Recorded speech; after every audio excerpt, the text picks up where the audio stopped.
Hello students, आज के इस क्लास में इस सेशन में हम कुछ इम्पोर्टेंट क्वेश्चंस देखेंगे कॉन्टिन्यूटी एंड डिफरेंशिएबिलिटी का फॉर क्लास 12th सीबीएसई 2021 के लिए। ये एक रिवीजन सीरीज है। इसके 5 वीडियोज़ ऑलरेडी आ चुके हैं और ये 6th वीडियो है। इस वीडियो में हम कॉन्टिन्यूटी एंड डिफरेंशिएबिलिटी को रिवाइज करेंगे और उसके बेसिस पर कुछ क्वेश्चंस को सॉल्व करेंगे।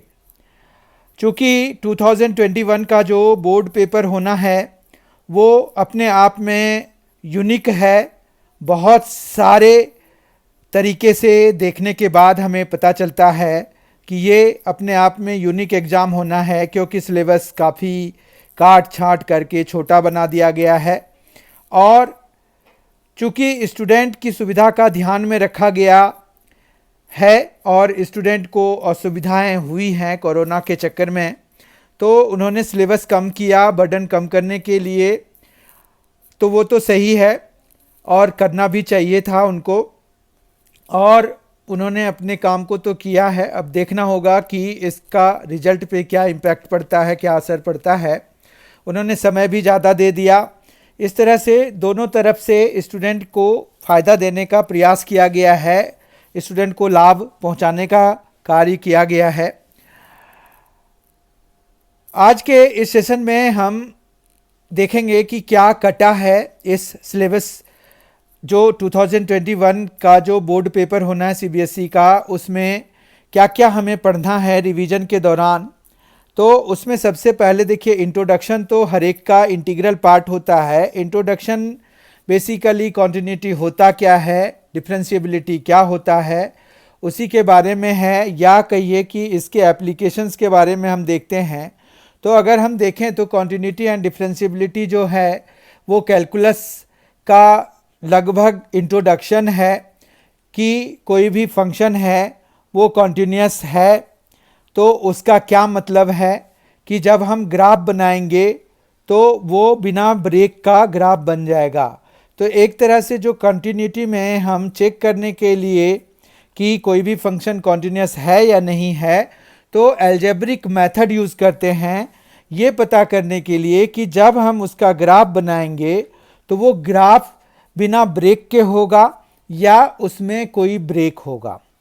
तो अलजेब्रिक वे है चेक करने का कॉन्टिन्यूटी को इस चैप्टर में, जो कि हमें करना है। कॉन्टिन्यूटी में हमारे पास यहाँ पर जैसा हमने पढ़ा हुआ है, चूँकि हम रिवीजन कर रहे हैं तो हमें बहुत ही संक्षेप में करने की ज़रूरत है, बहुत ही शॉर्ट में करने की ज़रूरत है। तो यहाँ पर कॉन्टिन्यूटी किसी फंक्शन का जो होता है वो ये बताता है कि उसका जो ग्राफ बनाएंगे वो बिना ब्रेक के बनेगा, और वो हम जो चेक करते हैं कैलकुलस के हिसाब से वो एक अलजेब्रिक मेथड हुआ। मतलब हमें इन बीइंग ग्राफ बनाने की ज़रूरत नहीं होती है इसके लिए। तो इसके लिए हमारे पास एक फॉर्मूला होता है LHL, मतलब लेफ्ट हैंड लिमिट। अगर राइट हैंड लिमिट के बराबर है और ये दोनों वैल्यूज़ आपस में बराबर होते हुए फंक्शन की वैल्यू उस लिमिट पॉइंट पर जिस पर कि हमें कॉन्टिन्यूटी शो करना है, तो अगर कोई फंक्शन इस तरह का जो सिस्टम है वो फॉलो कर रहा है, इसको सेटिस्फाई कर रहा है, तो वो फंक्शन जो है कॉन्टिन्यूअस हो जाएगा at x is equal to a। यहाँ पर देखिए आप वैल्यू किसकी निकाल रहे हैं, फंक्शन की at x is equal to a निकाल रहे हैं। तो दिस इम्प्लाइज यहाँ पर हो जाएगा कि f(x) जो है is continuous at x is equal to a। ये हमने करा हुआ है। इसके बेसिस पर हमने कई सारे क्वेश्चन सॉल्व करे हुए हैं। दूसरा जो एस्पेक्ट है इस चैप्टर का वो है डिफरेंशिएबिलिटी। डिफरेंशिएबिलिटी क्या होता है कि कोई भी फंक्शन को अलजेब्रिकली हम चेक कर सकते हैं कि उसका डिफरेंशिएशन किसी पॉइंट पर, जो गिवन पॉइंट है, उस पर एग्जिस्ट कर रहा है कि नहीं कर रहा है।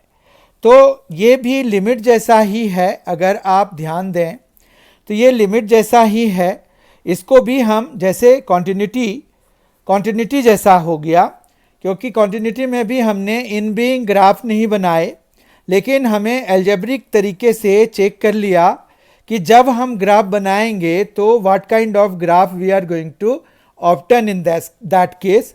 Similarly for the differentiability we will know whether the function will have a differentiation at a given point or not without actually trying to get the differentiation or trying to do the differentiation. That is differentiability. differentiability में हम जो है algebraic method देखते हैं। यहाँ पर ये continuity के analogous ही कह लीजिए। इसमें क्या होता है, एल एच डी होता है। देखिए यहाँ एल एच एल है, लेफ्ट हैंड लिमिट है, यहाँ पर एल एच डी है, लेफ्ट हैंड डेरिवेटिव है। लेफ्ट हैंड डेरिवेटिव अगर राइट हैंड डेरिवेटिव के बराबर हो जाता है तो हम जो है कहते हैं कि उस पर्टिकुलर पॉइंट पे, क्योंकि यहाँ पर at x is equal to a, इसी पर हम एल एच डी और आर एच डी निकालते हैं। तो अगर L H D R H D दोनों बराबर हैं किसी point x is equal to a पे, तो यानी कि उस फंक्शन का डिफरेंशिएशन एग्जिस्ट करता है उस पॉइंट पे। तो इस तरह से हम अलजेब्रिक वे से L H D R H D निकालते कैसे हैं, तो एल एच डी के लिए जैसे अगर हमें ए पॉइंट पे निकालना है लेफ्ट हैंड डेरिवेटिव, तो यहाँ पर हम जो है x tends to a minus कराएंगे क्योंकि लेफ्ट हैंड डेरिवेटिव है। यहाँ पर हम f x minus f a कराएंगे और अपॉन में एक्स माइनस ए कराते हैं, ठीक है। फिर आर एच डी में हम क्या कराते हैं, तो आर एच डी में भी हम इसी तरह की चीज़ कराते हैं। लिमिट एक्स टेंस टू यहाँ पर ए प्लस हो जाता है, यहाँ पर एफ एक्स माइनस एफ ए हो जाता है और अपॉन में एक्स माइनस ए हो जाता है।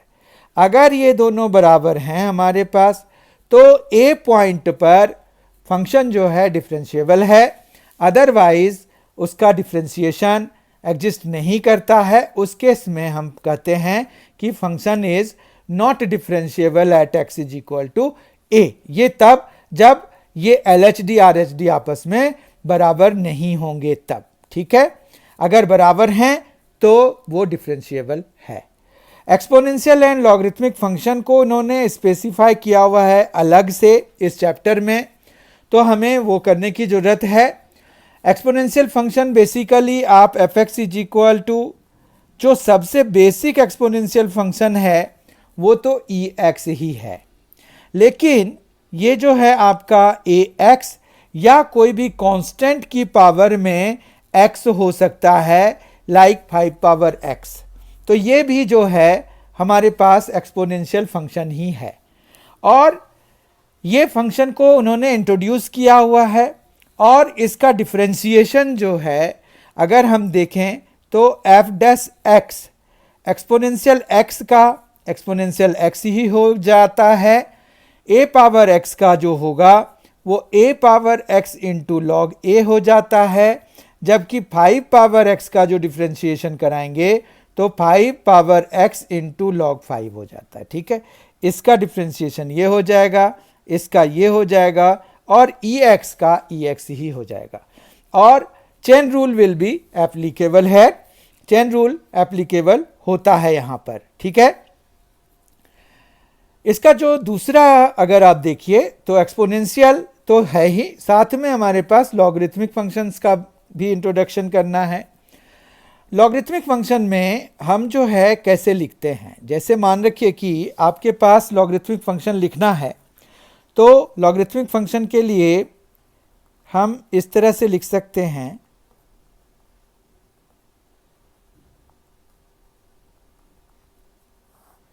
F x is equal to log x.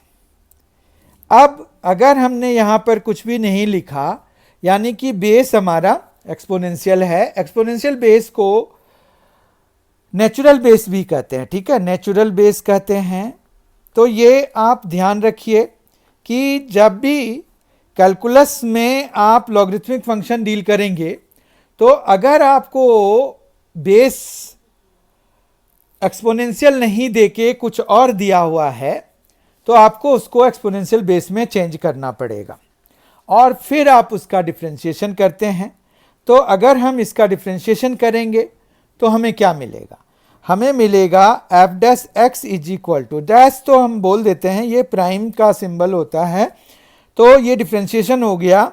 तो एफ प्राइम एक्स जो निकलेगा इसका वो 1/x निकलता है, ठीक है।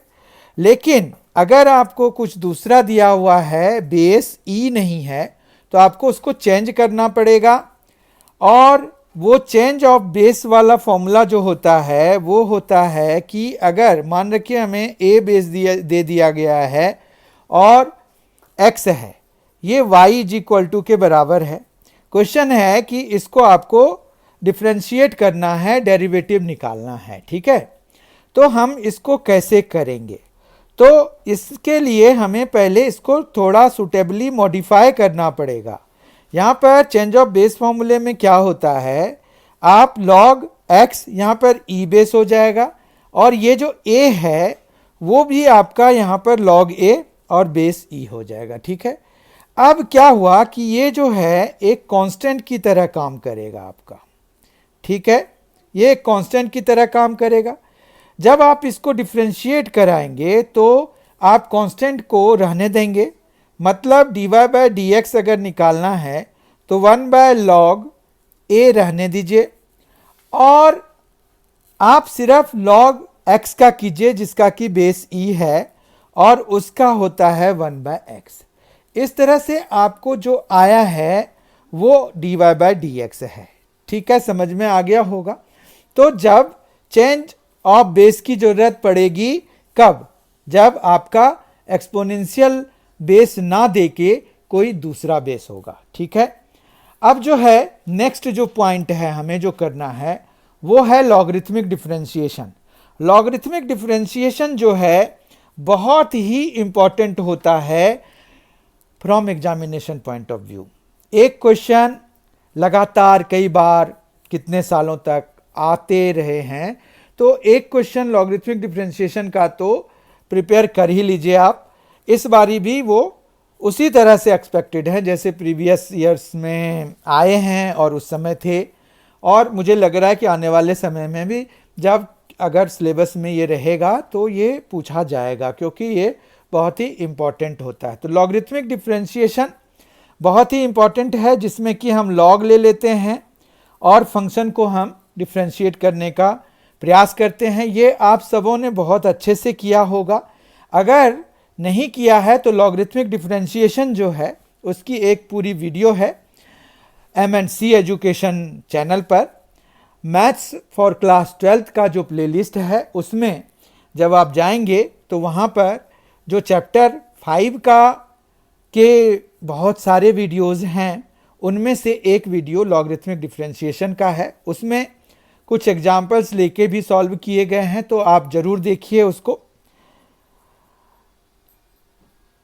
M&C के प्लेलिस्ट में मिलेगा, M&C एजुकेशन चैनल के प्लेलिस्ट जो 12th mathematics for class 12th का जो प्लेलिस्ट बना हुआ है उसमें ये अवेलेबल है, आप ज़रूर देखें, विद सॉल्व्ड एग्जाम्पल है। फिर जो अगला है वो है derivatives of functions in parametric form. ये भी काफ़ी इंपॉर्टेंट हो गया है आजकल, एक क्वेश्चन इससे भी आ जाता है। इस तरह से ये जो 5th और ये जो 6th है ये दोनों बहुत ही ज़्यादा इम्पॉर्टेंट हैं from examination point of view, ठीक है। इसका जो अगला है वो है second order derivative. Second order derivative भी बहुत ही इंपॉर्टेंट है। अच्छा, अगर हम थोड़ा पैरामेट्रिक फॉर्म के बारे में डिस्कस कर लें तो पैरामेट्रिक फॉर्म में क्या होता है, आपको ध्यान आ गया होगा पैरामेट्रिक बताते ही कि जैसे x is equal to AT² है, y is equal to 2AT है, और आपको क्वेश्चन है कि dy/dx बताइए कि क्या है। तो ये पैरामेट्रिक होता है और ये करना आपको आना चाहिए। इसमें हमारा t जो है पैरामीटर है और हम क्या करेंगे, dy/dt निकालेंगे, dx/dt निकालेंगे, फिर दोनों को डिवाइड करा करके हम dy/dx निकालेंगे, ठीक है। तो इसमें दो तरह के क्वेश्चन आ सकते हैं आपको, विदाउट इलिमिनेटिंग द पैरामीटर, मतलब टी को आपको नहीं हटाना है, मतलब आपका जो आंसर आएगा dy बाई डी एक्स का वो आप टी के रिस्पेक्ट में टी के ही टर्म में छोड़ सकते हैं। और एक दूसरा आता है जब आपको टी को इलिमिनेट करके, मतलब विद इलिमिनेशन ऑफ पैरामीटर, तो उस केस में आप टी हटा सकते हैं। You are and you will have to, actually you will have to remove that parameter, आपको वो पैरामीटर हटाने की जरूरत पड़ेगी और तब आपका जो आंसर आएगा वो या तो इन टर्म्स ऑफ एक्स या इन टर्म्स ऑफ वाई या दोनों ही टर्म्स होंगे, डिपेंडिंग अपॉन कि वो जो इलिमिनेट होगा, जो पैरामीटर जब आप इलिमिनेट कराएंगे तो वो किस तरह का इक्वेशन बनेगा। ठीक है, तो इस तरह से ये पैरामेट्रिक फॉर्म के बारे में थोड़ा आइडिया लग गया होगा। और ये पैरामेट्रिक फॉर्म के लिए भी अलग से सेपरेट वीडियो बना हुआ है, तो आप उसको देखेंगे MNC एजुकेशन के playlist mathematics for class 12th में जाकर, तो आपको अच्छी तरह से ये पता चल जाएगा विद सॉल्व्ड एग्जाम्पल, मतलब वहाँ पर विद क्वेश्चंस, सॉल्व क्वेश्चन के थ्रू समझाया गया है, तो बहुत अच्छी तरह से समझाया गया है, एक्सप्लेन किया गया है, आपको जरा सा भी दिक्कत नहीं आएगी अगर आप उसको देखेंगे तो। और ये सेकेंड ऑर्डर डेरिवेटिव क्या हुआ, जैसे अगर आप किसी फंक्शन को डिफरेंशिएट कराते हैं, फिर दोबारा अगर आप किसी फंक्शन को डिफरेंशिएट कराते हैं, तो जो पहली बारी आपने किया वो फर्स्ट ऑर्डर डेरिवेटिव कहलाता है, तो ऑब्वियस है जब दूसरी बारी कराएंगे तो आप उसको क्या कहेंगे, सेकेंड ऑर्डर डेरिवेटिव कहेंगे। और ये जो सिंबॉलिकली अगर हम देखें तो इसको इस तरह से हम डिनोट करते हैं, तो ये सेकेंड ऑर्डर डेरिवेटिव है। इसमें यूजुअली कैसे क्वेश्चन आते हैं, इसमें प्रूविंग टाइप क्वेश्चन आते हैं। एक फंक्शन दिया होता है और एक इक्वेशन दिया होता है, तो उस फंक्शन के रिलेटेड वो इक्वेशन होता है, तो उसमें आप LHS में जो चीज़ें रिक्वायर्ड हैं वो पुट कर दीजिए, उसको जब आप सिंप्लीफाई करेंगे तो वो RHS के बराबर आ जाएगा, तो इसका मतलब ये है कि आपका वो प्रूव्ड हो गया। तो सेकेंड ऑर्डर डेरिवेटिव बेसिकली 5.7 पे है, ये 5.6 पे है पैरामेट्रिक फॉर्म वाला, और 5.5 पे है लॉगरिथमिक डिफरेंशिएशन वाला। इस तरह से 5.5, 5.6 and 5.7 these three exercises are very very very important। आप इनके एक एक क्वेश्चन कर लीजिए, एक एक सॉल्व एग्जाम्पल कर लीजिए, यहाँ पर से आपके मार्क्स निकलेंगे, बनेंगे। ठीक है, और 8th जो है मीन वैल्यू थ्योरम, इस बारी हमारे सिलेबस में नहीं है। आप देखिए यहाँ स्ट्राइक थ्रू लगा हुआ है, यानी कि ये कट है, इस बारी हमारे सिलेबस में नहीं है, we need not to study this. तो मीन वैल्यू थ्योरम ऐसे भी बहुत रेयरली ही क्वेश्चंस इसके आते थे, खास करके जब 2008 में सिलेबस चेंज कर दिया गया उसके बाद से तो मीन वैल्यू थ्योरम के क्वेश्चंस आने ही बंद हो गए थे, तो वो उन्होंने इस बारी काट दिया है। तो भी हमें कोई खास इससे ना तो बेनिफिट हुआ ना तो लॉस हुआ, तो वो अगर सिलेबस में रहता था तो हमें करना होता था, अननेसेसरी दो, बट चलिए करना तो होता है ना जब सिलेबस रहता है। तो अब जो ये कंसेप्ट्स हमने देखे, रिवाइज करे, उसके बेसिस पर कुछ क्वेश्चंस कर लेते हैं, और उसके बाद जो है हम इसके जो कॉन्टिन्यूटी एंड डिफरेंशिएबिलिटी के क्वेश्चंस हम देखेंगे फिर जब हम असॉर्टेड सेट्स कर रहे होंगे इसी रिवीजन सीरीज में CBSE 2021 के लिए। Remember 31 May is the day for the examination of mathematics CBSE board 2021। तो उसकी तैयारी हम कर रहे हैं, ये 15 अप्रैल तक चलेगा, और उसके बाद लास्ट वीक ऑफ मई में फिर हम मिलेंगे इनके वीडियोस लेकर। आइए कुछ क्वेश्चन सॉल्व करते हैं। क्वेश्चन नंबर 1 है find the values of k so that the following function is continuous at x is equal to 0. fx is equal to 1 minus cos kx by x sin x if x is not equal to 0, 1 by 2 if x is equal to 0। ये जो है इस तरह के question जिसमें कि k की value निकालनी है या कोई भी अननोन आपको एक दिया होता है और उसकी वैल्यू निकालनी होती है, ये किसी भी एग्जामिनेशन के लिए बहुत ही इंपॉर्टेंट क्वेश्चन में से होता है। तो ये इस बारी के लिए भी बहुत इंपॉर्टेंट है, हमें k की वैल्यू निकालनी है और हमें ये फंक्शन जो है ऑलरेडी कंटिन्यूस दिए हुए हैं। तो हम इसके लिए करेंगे क्या, कॉन्टिन्यूटी में हम LHL निकालते हैं, RHL निकालते हैं और वैल्यू ऑफ फंक्शन निकालते हैं। ठीक है, अब चूंकि ये कंटिन्यूस ऑलरेडी दिया हुआ है तो whatever we will get the value, तो हमारे पास यहाँ पर जो है वो आपस में बराबर होने चाहिए। दूसरी चीज और अच्छी तरह से समझ लीजिए, ये क्वेश्चन जो है नॉट इक्वल टू और इक्वल टू टाइप है। आपके पास एक और टाइप होता है जिसमें कि ग्रेटर देन, लेस देन और इक्वल टू, ये तीनों अलग अलग से डिफाइंड होते हैं। यहाँ पर ये नॉट इक्वल टू के लिए है, यानी कि ये दोनों के लिए एक ही है ये। ठीक है, बात समझ रहे हैं? तो इसमें जो है हम LHL, RHL अलग अलग निकालें, उससे बढ़िया ये रहेगा कि हम जो है सीधा सीधा लिमिट निकाल लें। और लिमिट निकालें किस पर, x टेंस टू 0 पे।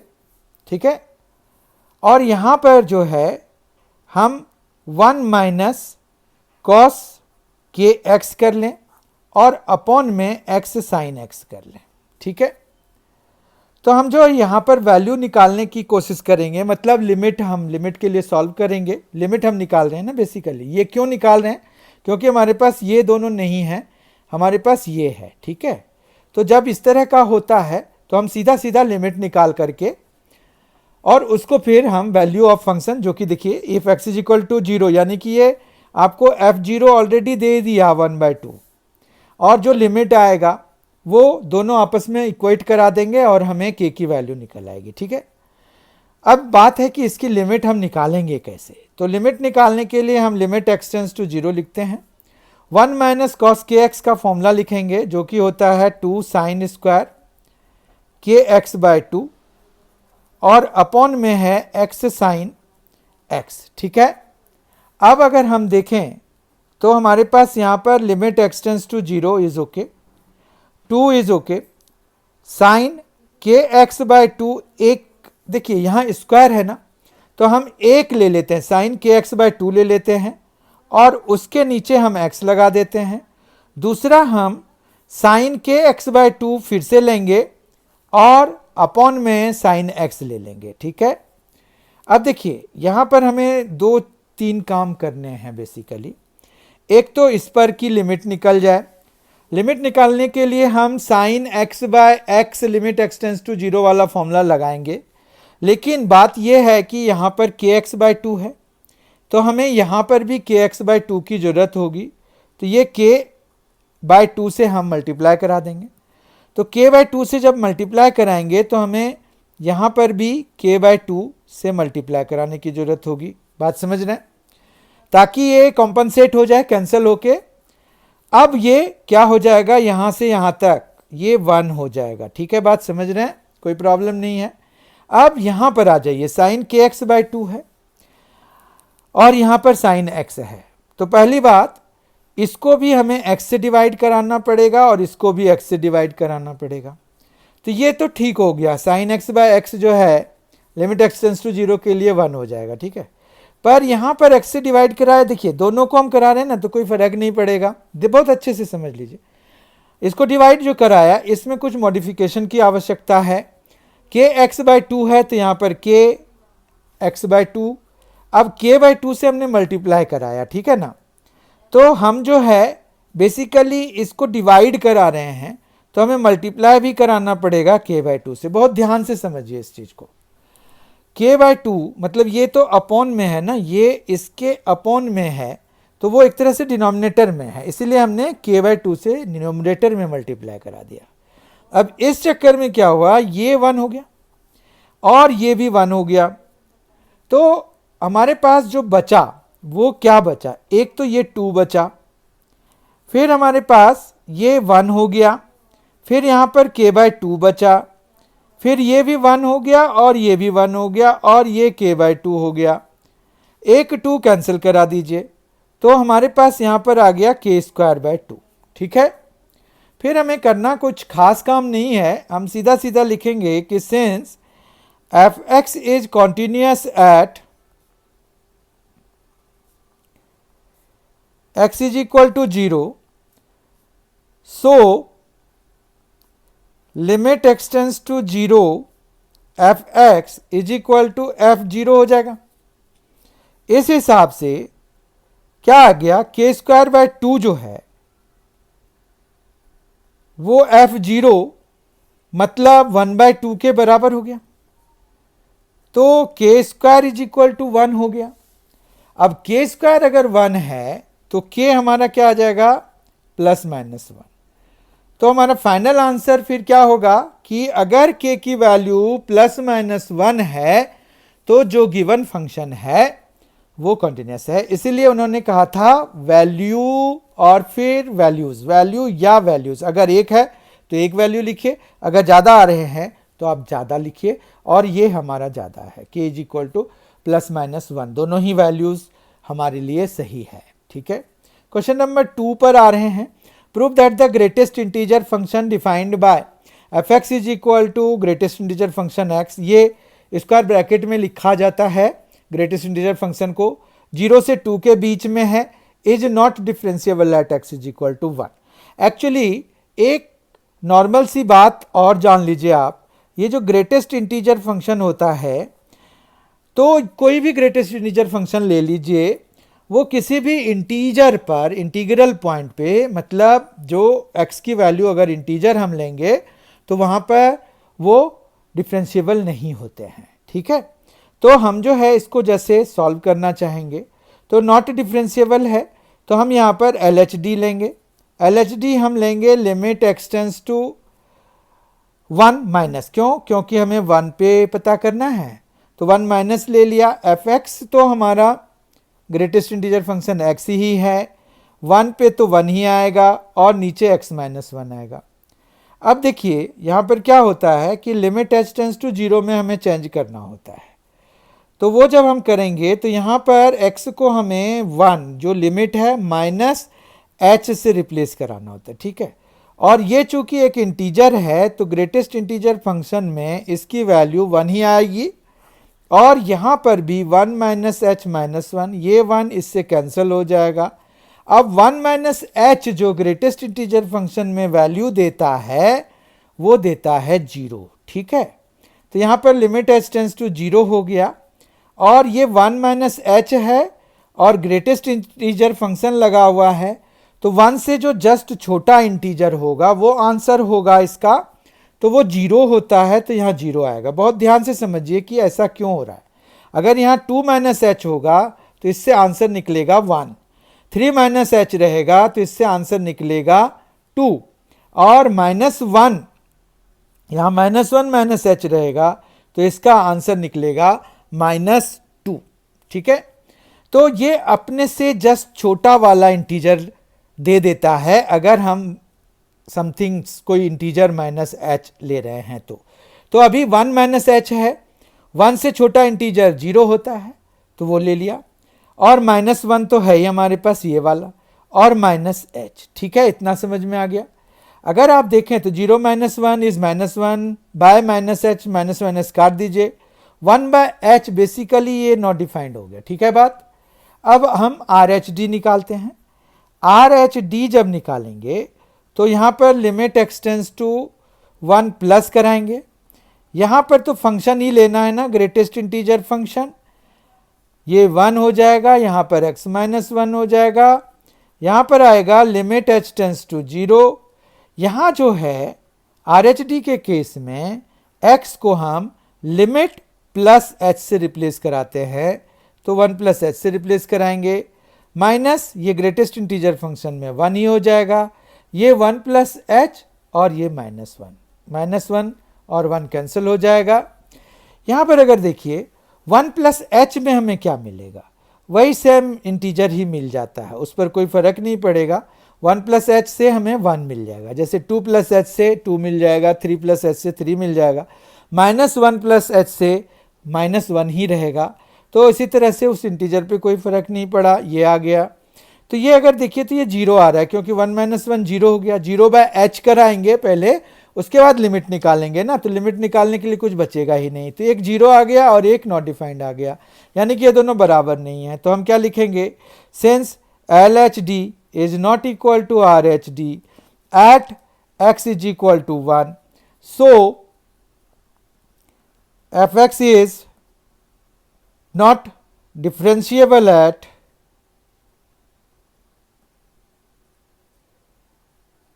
x is equal to 1. ठीक है, अगला क्वेश्चन करते हैं हम. क्वेश्चन नंबर 3 है, if y is equal to e x sine square x, exponential है, एक्स साइन स्क्वायर एक्स है प्लस साइन एक्स की पावर एक्स है, find d y by d x. अगर इस क्वेश्चन को आप ध्यान से देखिए तो ये जो है इसमें लॉगरिथमिक डिफरेंशिएशन लगाना पड़ेगा हमें. ये जो चेन रूल है उसके थ्रू हो जाएगा, है ना. तो हम जो चेन रूल से हो जाएगा तो हम उसको चेन रूल के थ्रू कर लेंगे. यहाँ पर हमारे पास क्या है, here y is equal to है exponential x sine square x, ठीक है, प्लस साइन x की पावर में x है. यहाँ पर let u is equal to e x sine square x ले लीजिए and v is equal to ले लीजिए साइन x की पावर में x, ठीक है.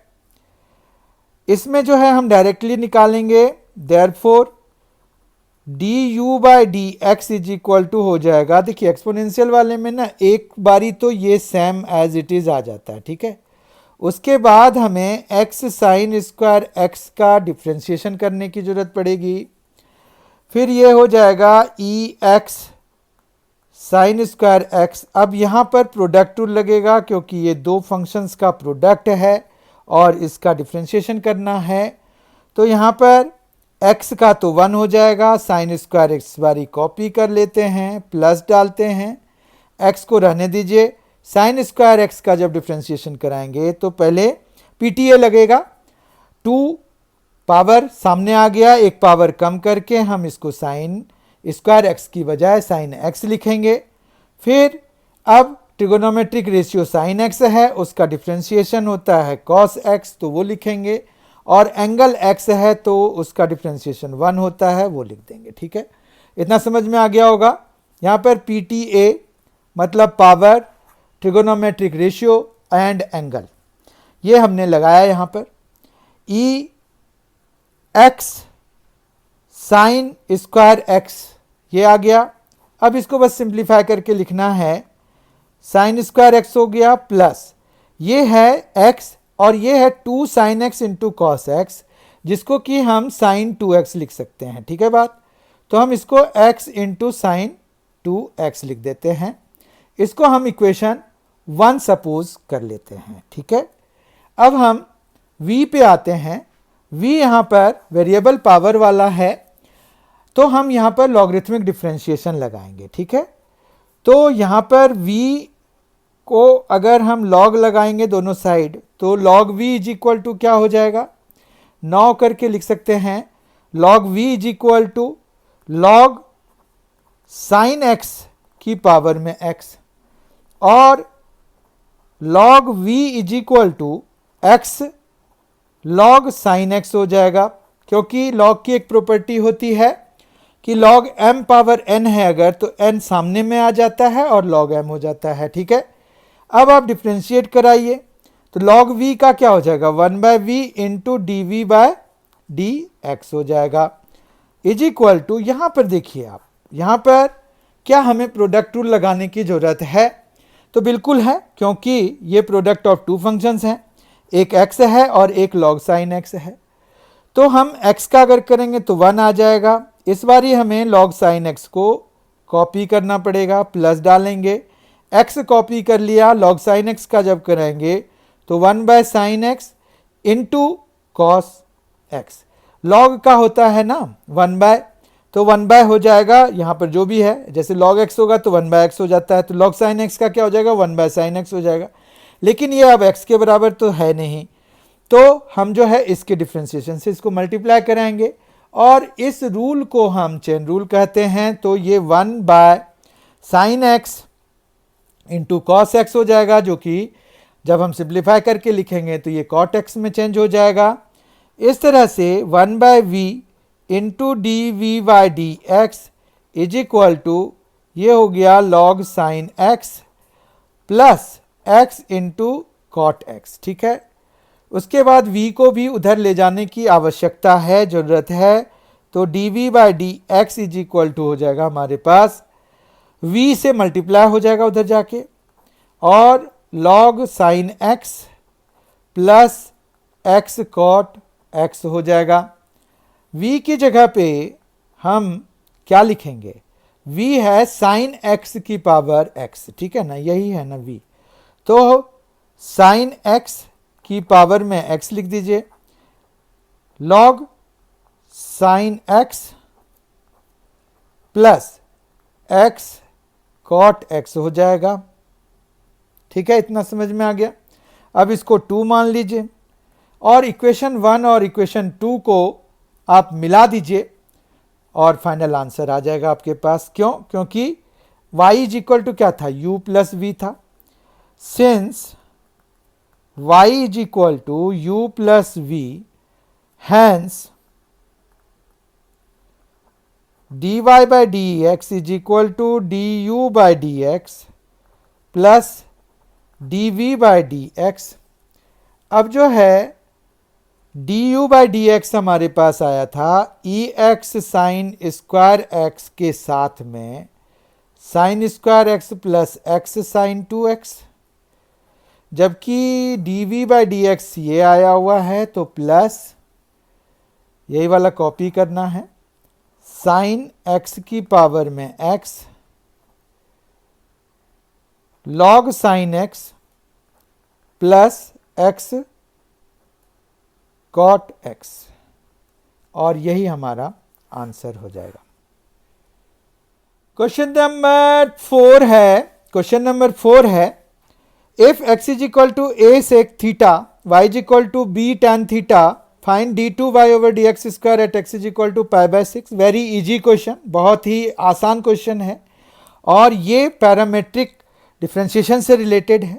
आपको यहाँ पर क्या करना होगा, dx बाई डी थीटा करना पड़ेगा क्योंकि थीटा इज द पैरामीटर है। a सेक थीटा को हम क्या लिख सकते हैं, a sec theta into tan theta.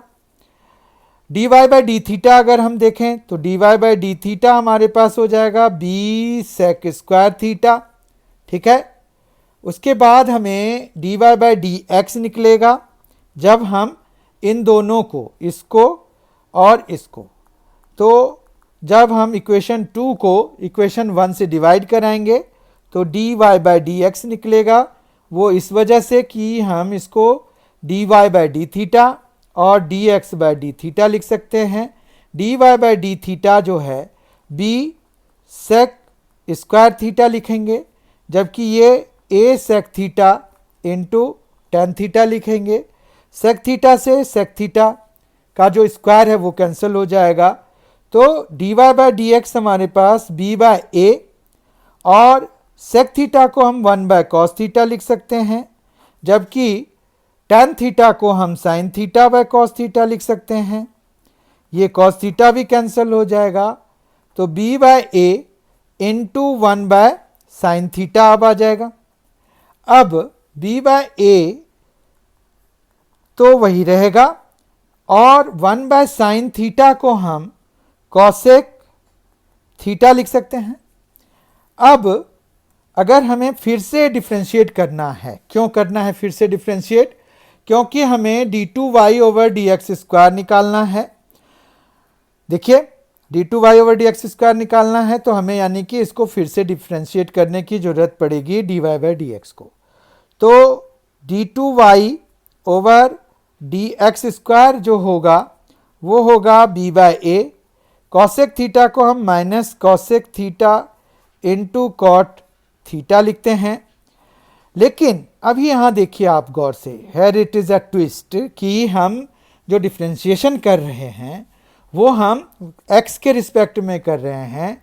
इसको जब आप x के रिस्पेक्ट में डिफ्रेंशिएट कराओगे तभी आपको d2y ओवर dx स्क्वायर निकलेगा। ठीक है, मतलब हम क्या कर रहे हैं, विद रिस्पेक्ट टू x हम डिफ्रेंशिएट करा रहे हैं। ठीक है, तो इस चीज़ का ध्यान रखते हुए यहाँ पर हमें थीटा को भी चेन रूल के हिसाब से D theta by d x लिखना पड़ेगा, जो कि थीटा का डिफ्रेंशिएशन होगा।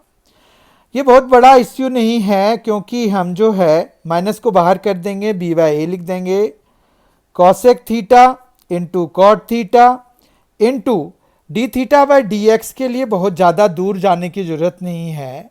हम जो है ये देखिए d x by d theta यहाँ पर हमने निकाला है a sec theta into tan theta, ठीक है। तो हम जो है d theta by d x को क्या लिख सकते हैं, 1 by a sec theta into tan theta लिख सकते हैं, ठीक है।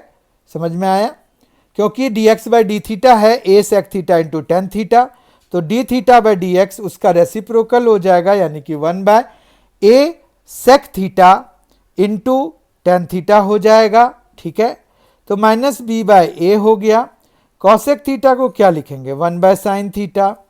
कॉट थीटा को हम cos theta by sine theta लिखेंगे, 1 बाय ए ही रहेगा। सेक थीटा को हम 1 बाय कॉस थीटा लिखेंगे, यानी कि हम ऊपर उसको कॉस थीटा की फॉर्म में लिख सकते हैं। टेन थीटा को हम cos theta by sine theta, मतलब sine theta by cos theta होगा, तो वो कॉस थीटा ऊपर जाके cos theta by sine theta लिख सकते हैं। अब यहाँ पर हम देख लेते हैं कि क्या क्या चीज़ें आ गई हैं। तो ये हो गया, देखिए आप, माइनस बी तो एक अकेला है, ए यहाँ पर भी है, यहाँ पर भी है, तो उसके बदले में आप ए स्क्वायर लिख सकते हैं। फिर cos theta cos theta cos theta, तो 3 बारी है, तो कॉस क्यूब थीटा हो जाएगा। Sine theta sine theta sine theta, तो ये भी साइन क्यूब थीटा हो जाएगा, ठीक है। अगर आप इसको देखिए तो minus b by a square, और ये हो जाएगा कॉट क्यूब थीटा। बट क्या हमारा आंसर आ गया, नहीं आया, आंसर नहीं आया। क्यों, क्योंकि हमें d two y over d x square निकालना है x is equal to pi by 6 पे। तो हम यहाँ पर उसको कैसे लिखेंगे, तो 9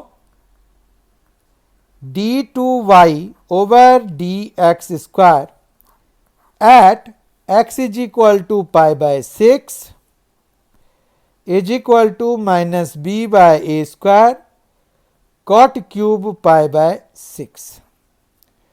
कॉट पाई बाय 6 की वैल्यू कितनी होती है, √3 है ना। तो √3 का क्यूब, तो 3√3 हो जाएगा, तो minus b into 3√3 by a square will be the answer for this, ठीक है। आई होप कि आपको आज जो डिस्कस किए हमने चारों क्वेश्चंस, और जो हमने कंसेप्ट डिस्कस किए, वो बहुत अच्छी तरह से समझ में आ गए होंगे। अगले वीडियो सेशन के साथ मैं फिर आऊँगा, जिसमें कि एओडी के कंसेप्ट्स हम रिवाइज करेंगे और कुछ क्वेश्चंस देखेंगे सीबीएसई 2021 के पॉइंट ऑफ व्यू से। तब तक के लिए thank you so much, thanks a lot, enjoy yourself.